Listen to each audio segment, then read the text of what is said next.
ግን ዌስትሃም ከ80 ሚሊዮን ፓውንድ በታች አልሸጥም ብሏል። ማቲያስ ፈርናንዴስ ሰመርቪል ሌላኛው የዌስትሃም ዩናይትድ ተጫዋች ኔዘርላንዳዊ በማንቸስተር ዩናይትድ ራዳር ላይ የሚገኝ ነው። በሌላ በኩል አርሰናል ሞርጋን ሮጀርስ ሂር ዊ ጎ በፋብሪዚዮ ሮማኖ አገላለጽ ሊባል ጥቂት ነገሮች የቀሩት እንደሆነ እየተገለጸ ይገኛል። ይሳካለት ይሆን አርሰናል አሁንም ሞርጋን ሮጀርስ ላይ? ከዚህ በፊት የተስማማባቸው ተጫዋቾች እንዳሉ ግን ሙሉ በሙሉ ፊርማው ያልተረጋገጠ ያላለቀ አሉ። ክርስቶስ ዞሊስ አንዱ ነው። አሁን ደግሞ ሞርጋን ሮጀርስ አርሰናል ቤት ተጫዋቹ እንደሚፈልግ ተናግሯል። አርሰናል ነው ፈልግ ብሏል። ባለፈውም ነግረናችኋል አድማጮቻችን። አሁንም በድጋሚ ያረጋግጧል። አርሰናል መግባት ፈልጋለሁ፣ አስቶን ቪላ እንዲለቀውም ተጫዋቹ ፍላጎቱን አስተያየቱን ገልጿል። በቀደም ልምምድ ሜዳ ላይ ከዴክላን ራይስ ጋር እያወሩ ነበር እና ምስሎች ካሜራዎች አስቀርተውት ከሮጀርስና ዴክላን ራይስ አብረው በእያንዳንዱ እንቅስቃሴያቸው አለመለያየታቸውን ተከትሎ ዴክላን ራይስ እና ቡካዮ ሳካ እና ማድዌኬ ከተሰጣቸው ኃላፊነቶች መካከል አንዱ ሞርጋን ሮጀርስን ለአርሰናል ማሳመን ስለሆነ ዴክላን ራይስ ኃላፊነቱን እየተወጣ ነው የሚል አይነት ዜና ያሳዩ አንዳንድ የስፖርት መገናኛ ብዙሃኖች ነበሩ እና ስለ ሞርጋን ሮጀርስ ያለበትን አቋም እንነግራችኋለን አድማጮቻችን። ሞርጋን ሮጀርስ ቀጣዩ ማረፊያው የት ይሆን? አርሰናል ወይስ የአርሰናል ፍላጎት ላይሳካ ይችል ይሆን? እናንሳ ሶፊ። የሞርጋን ሮጀርስ ጉዳይ በዚህ ፕሮግራም በተደጋጋሚ ተነስቷል። ያው አዳዲስ ነገሮች ስላሉ ነው ዛሬ አፕዴት ለማድረግ አድማጮቻችን በተወሰነ መንገድ ይህን ጉዳይ ለማንሳት የመረጥ ነው። ሞርጋን ሮጀርስ ታስታውሱ ከሆነ ዲሴምበር ወር ላይ ይመስለኛል፣ ወደ ታህሳስ ወር አካባቢ ይመስለኛል ካልተሳሳትኩኝ፣ ማንቸስተር ዩናይትድ ከአስቶን ቪላ ጋር በነበራቸው ጨዋታ ላይ ከጨዋታው በኋላ ሞርጋን ሮጀርስ ማንቸስተር ዩናይትድ ላይ ጎል አስቆጥሮ ነበር። በሰጠው አስተያየት የዓለማችን ታላቁ ክለብ ማንቸስተር ዩናይትድ ነው የሚል ሀሳብ ሰጥቶ ነበር እና በርካታ ዓለም ላይ ያሉ የመገናኛ ብዙሃኖች ይህንን ጉዳይ በስፋት ዘግቡን ነበር። እንዲሁም ሞርጋን ሮጀርስ የማንቸስተር ዩናይትድ ደጋፊ ነው እስከ ማለት ድረስ የደረሱ ሀሳቦችን ሲሰጡ የነበሩበት ሂደት ተመልክተናል እና በቀላሉ ማንቸስተር ዩናይትድ የሞርጋን ሮጀርስን ዝውውር የማሳካት አቅም ይኖረዋል ተብሎ ቅድመ ግምት የተሰጠበት ሂደት ነበረ። በዛ ሂደት ውስጥ ማለት ነው ሞርጋን ሮጀርስ በበርካታ ክለቦች ይፈልጋል። ማይክል ካሪክ በጣም የሚያደንቁት ተጫዋች ነው ሞርጋን ሮጀርስ። በነገራችን ላይ በጣም የሚወዱት የሚያደንቁት ተጫዋች ነው። በተደጋጋሚ ለማንቸስተር ዩናይትድ ሄራርኪም አመራሮችም ይህን ነገር ገልጸውላቸዋል። ግን አስቸኳይ ቦታዎች አሏቸው ማንቸስተር ዩናይትዶች፣ ጊዜ የማይሰጡ ቅድሚያ ሊሰጣቸው የሚገባ ቦታዎች አሉት። ለነዛ ቦታዎች የሚያወጣቸው ገንዘብ ደግሞ ከፍተኛ ከመሆኑ ጋር ተያይዞ ሞርጋን ሮጀርስን መጨመር በ100 ሚሊዮን ፓውንድ በጣም አስቸጋሪ ስራ ሊሆንባቸው ይችላል ተብሎ ይጠበቃል። አሁን ባለው ሂደት ማንቸስተር ዩናይትድ ለሞርጋን ሮጀርስ ያቀረበው ጥያቄ የለም ወይም ፍላጎት ብዙም እያሳየ አይደለም። ቀጣይ ዓመት ምናምን ቢሆን ሊወስዱ ይችላል ገንዘብ ስለሚኖር። አሁን ግን ቅድሚያ የሚሰጣቸው ቦታዎች ስላሉ እነሱ ላይ ትኩረቱን እያደረገ ያሉ እነ ማቲያስ ፈርናንዴዝ ላይ እነ ሳንድሮ ቶናሊን ካገኘ ኢሊዮት ኤንደርሰን ምናምን የሚሉትን ተጫዋቾች በዝርዝር ይዞ እነሱ ላይ ነው ትኩረቱን ያደረገው እንጂ ማንቸስተር ዩናይትድ እንደ ሞርጋን ሮጀርስ ያለ ኦፌንሲቭ ተጫዋች ብዙም አሁን ላይ ፍላጎቱ አይደለም። ፍላጎቱም ቢሆን ገንዘቡ ካለመኖሩ ጋር ተያይዞ ሁለት ክለቦች ናቸው በሞርጋን ሮጀርስ ጉዳይ የተፋጠጡት፣ ቼልሲና አርሰናል። ቼልሲ ኢንዞ ፈርናንዴዝ ለማድሪድ ስለሚሸጥ የኢንዞ ፈርናንዴዝ ምትክ አድርጎ ለማምጣት ይፈልጋል። ቼልሲ ግን ምን አስቦ ነው ሶፊ? ኩኩሪያን ሸጠ፣ ኩኩሪያ አመለጠው። አሁን ደግሞ ኢንዞ ፈርናንዴዝን ሪያል ማድሪድ ለማሳካት ተቃርቧል። ምን አስቦ ነው ቼልሲ? በማን ሊተካቸው ነው እነዚህን ወሳኝ ተጫዋቾች? አንዱ ሞርጋን ሮጀርስ ነው ኢንዞን እንዲተካ የተፈለገው። 140 ሚሊዮን ፓውንድ አካባቢ ለመሸጥ ነው እየተዘጋጁ ያሉት። እሱም በ140 ሽጠው በ100 ሞርጋን ሮጀርስን ካገኙ በጣም ትልቅ ስኬት ነው። ግን ጥያቄ የለውም። ቦታቸው ተመሳሳይ ነው። አሁን ሞርጋን ሮጀርስ ቨርሳታይል ነው፣ የመስመር አጥቂ ነው። 10 ቁጥር ላይ አማካይ መጫወት ይችላል። ኢንዞ ደግሞ በተመሳሳይ 10 ይጫወታል። እንደገና ዲፌንስ ሚድፊልደር 6 ላይም ይጫወታል። ኢንዞን ስንመለከተው ካይሲዶ በሌለበት ጨዋታዎች ላይ አይተነዋል። ኢንዞን በዚህ ቦታ ላይ የሞይሰስ ካይሲዶን ሸፍኖ ሲጫወት ማለት ነው። ሞርጋን ሮጀርስ ግን ወደ ተከላካይ ክፍሉ ተጣብቆ ወይም ወደ ኋላ ተመልሶ ሲጫወት ያየንባቸው ጊዜያቶች እምብዛም ናቸው። በአብዛኛው እሱ ማጥቃቱን በማገዝ የሚታወቅ ነው እና ምን አስበው ነው አሁን ኢንዞን ለምሳሌ መተካት የሚችሉ ተጫዋቾች ማቲያስ ፈርናንዴዝ ቢሉ ለምሳሌ አሁን ያስኬዳል። ዝም ብለህ የምታነሳው ነገር ማለት ነው። ግን ኦፌንሲቭ ነው። ሞርኮ ኢንዞ እኮ ወደ ኦፌንሲቭ ተጠቅቶ ነው የሚጫወተው። ያጠቃል። ግን አብዛኛው ኬሲዶ በሌለበት ሰዓት ላይ ወደ ተከላካዩም እያመዘነ ሲጫወት አይተነዋል። ልጁ ቨርሳታይል ነው በጣም ማለት በደንብ ሜዳ ካለው መጫወት የሚችል አይነት ተጫዋች ነው።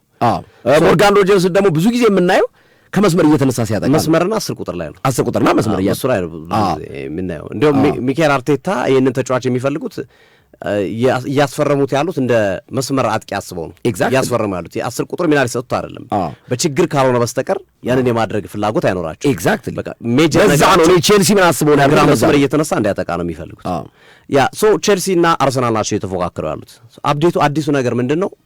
ሞርጋን ሮጀርስ የአስቶን ቪላ አመራሮችን የዝውውር ጥያቄ አቅርቦላቸዋል። ይሄ ነው ትልቁ ዜና። የዝውውር ጥያቄ ወይም የልቀቁኝ ጥያቄ አቅርቦላቸዋል። በተለይ ከአርሰናል የሚመጣ ጥያቄ ካለ ተቀበሉ ብሏቸዋል። ከአርሰናል የሚመጣ ኤግዛክት የክለቡን ስም ጠርቶ ማለት ነው። ከአርሰናል የሚመጣ ጥያቄ ካለ ይህንን ያወጣው ሃንድ ኦፍ አርሰናል፣ የአርሰናል በጣም ታማኝ የመረጃ ምንጭ ነው። ሃንድ ኦፍ አርሰናል ታማኝ ምንጭ ነው እና አብዛኞቹ ኦልሞስት ከ98 ከ99% በላይ ሃንድ ኦፍ አርሰናል የማይሳሳት አይነት በጣም ፐርፌክት የሆነ የዝውውር መረጃ የሚሰጥ ነው በአርሰናል ቤት ውስጥ እና በዘገባው እንደሚያሳየው ከሆነ ሞርጋን ሮጀርስ ለኤጀንቱ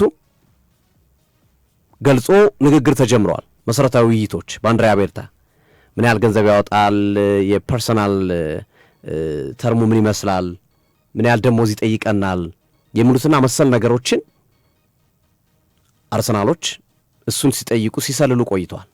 አሁን ወደ ዋናው ፖይንት ሊገቡ ነው። ቢድ ወደ ማድረግ ገንዘብ ወደ ማቅረብ አንድ ያቀርባሉ፣ ሁለት ያቀርባሉ ወይም 3 ያቀርባሉ። አንዳንዴ ደግሞ ከአንዳንድ ባቀረብከው ሊጸድቅልህ ይችላል። ካወቅከው ስሜታቸውን ካወቅከው ካቀረብክላቸው ብዙ ላያስቸግሩ ይችላሉ። አሁን የሞርጋን ሮጀርስ ዝውውር ብዙም የሚያስቸግር አይመስልም።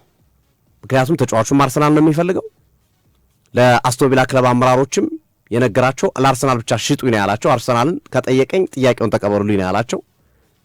ኤጀንቱንም ተመሳሳይ ነገር ነው የነገረው። ይሄ 2-3 ክለብ ሲወዳደርብ ነው በጣም አስቸጋሪ የሚሆነው ዝውውር አንዱ ሀሳቡን ስለሚያስቀይር ማለት ነው።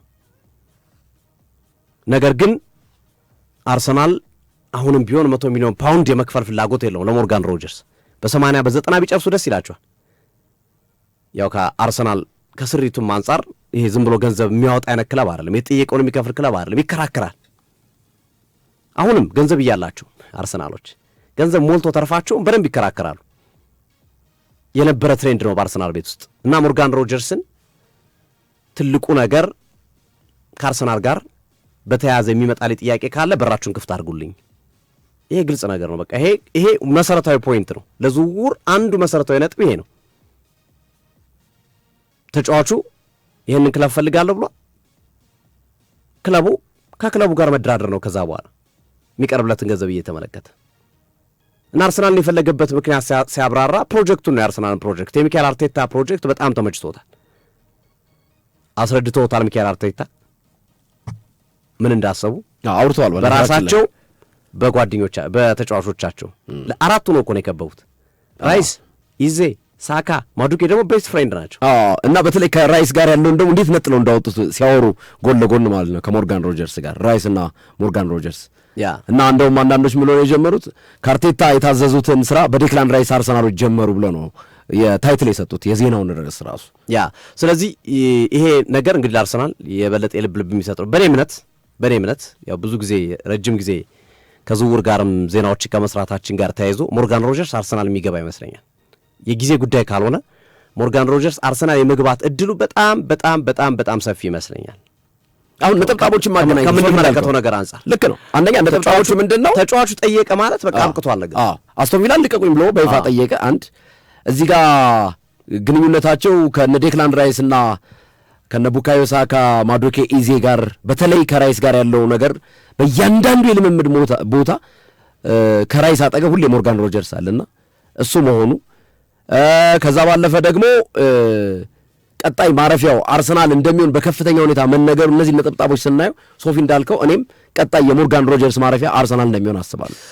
ሌላው እንግዲህ ትናንት በኖርዌይ ብሔራዊ ቡድን ማርቲን ኦዴጋርድ ያሳየው አቋም በአርሰናል ደጋፊዎች ዘንድ በጣም እየተተቸ ነው ያለው። ይህንን ተጫዋች ይዘን ነው ወይ ቀጣይ ዓመት ነው ዋንጫ የምንፎካክረው የሚል ከፍተኛ ስጋት እየተመለከትንባቸው ነው የምንገኘው። አንድ አሲስት ግን አደረገ እኮ በመከራ አዎ ግን እንቅስቃሴው በጣም ደካማ ነበር። ይሄ ከምጠብቀው አይነት ኦዴጋርድ አይደለም እና ብዙዎች ጥያቄ እያነሱ ነው አርቴታ ይሄን ነገር ቢመለከቱት የሚል ግን በቂ መፍትሄ ያላቸው ይመስለኛል። ሞርጋን ሮጀርስ ከመጣ ኢዜ አለ ኦዴጋርድ ቢደክምባቸው ወይም በጠበቁት ልክ ካልሆነ እንኳን ያንን ማድረግ የሚችሉበት እድል ይኖራል ተብሎ ይጠበቃል እና ብዙዎች ከትናንትናው የኦዴጋርድ ፐርፎርማንስ በኋላ ሳንድሮ ቶናሊ መምጣት አለበት የሚል ሀሳባቸውን በስፋት እያስደመጡ ይገኛሉና አርሰናል ኢዜ ላይ እንዳደረገው ሳንድሮ ቶናሊንም በመውሰድ ቶተናምን ጉድ ይሰራ ይሆን የሚሉ ሀሳቦች በስፋት እየተንጸባረቁ ይገኛሉ። አብረን የምንመለከተው ይሆናል። የአርሰናልን ጉዳይ እዚሁ ገታ እናድርግና ወደ ማንቸስተር ዩናይትድ ጉዳይ እናብራ። አያይዘን ዝውውር ስለሆነ